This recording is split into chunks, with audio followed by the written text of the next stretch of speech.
For today's luto serye ay mayroon tayong pancake for breakfast, then Bicol Express for lunch. Habang naghahanap ng lulutuin sa freezer, nakita ko ang matagal ko ng frozen blackberry, so naisipan kong gawin itong jam. Sa malinis na kawali nilagay ko ang frozen blackberry, then 1 cup of white sugar and 1 lemon juice. Haluin lang natin, then hayaan nating maluto hanggang ito ay malamog. So habang lamog na lamog, dumadami ang sauce, kaya hahayaan nating ma-reduce ito bago tayo magdagdag ng slurry para lumapot. So pag okay na ang lapot guys, patayin na natin ang ating apoy at maglagay tayo ng about tablespoon of butter para hindi ito mag-set. Pag okay na ang ating jam, hahanguin na natin, ilagay natin sa malinis na garapon o container para maiwasang masira agad. Pag ganito na ang lapot guys ay okay na, kasi mas lalapot pa pag malamig na.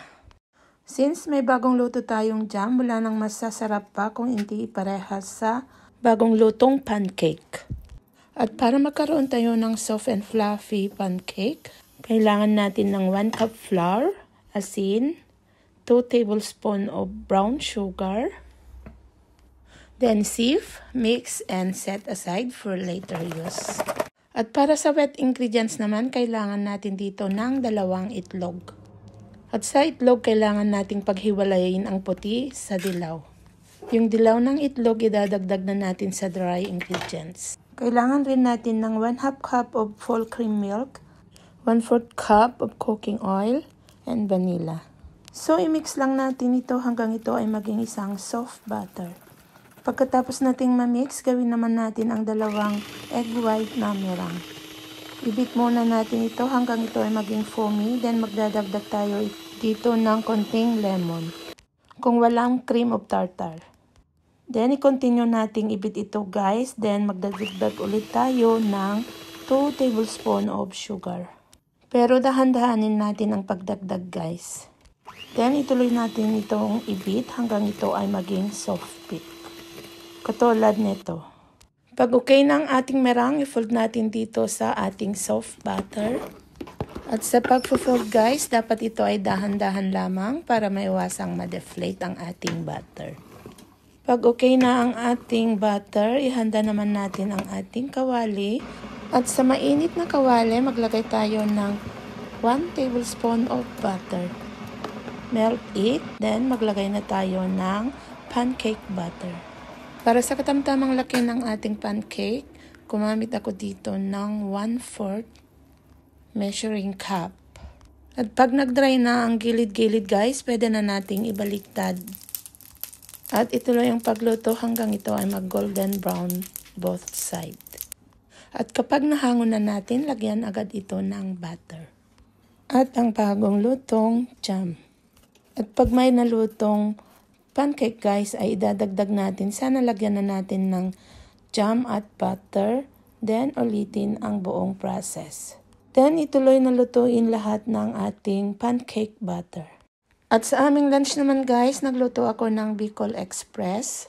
Mga sangkap na ginamit ko ay French beans, berdeng sili, labuyo, garlic, ginger, onion, bagoong na lamang, karne ng baboy at ang coconut milk.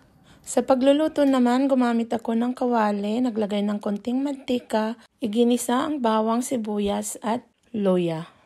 Igisa natin hanggang ito ay mag-iba ang kulay lamang guys, then idadagdag na natin ang karne ng ating baboy.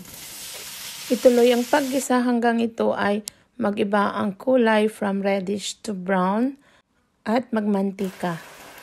At kapag nagmantika na guys, idadagdag na natin ang 2 tablespoon ng bagoong na alamang o shrimp paste. Then ituloy ang paghalo. At idadagdag na rin natin ang ating French beans.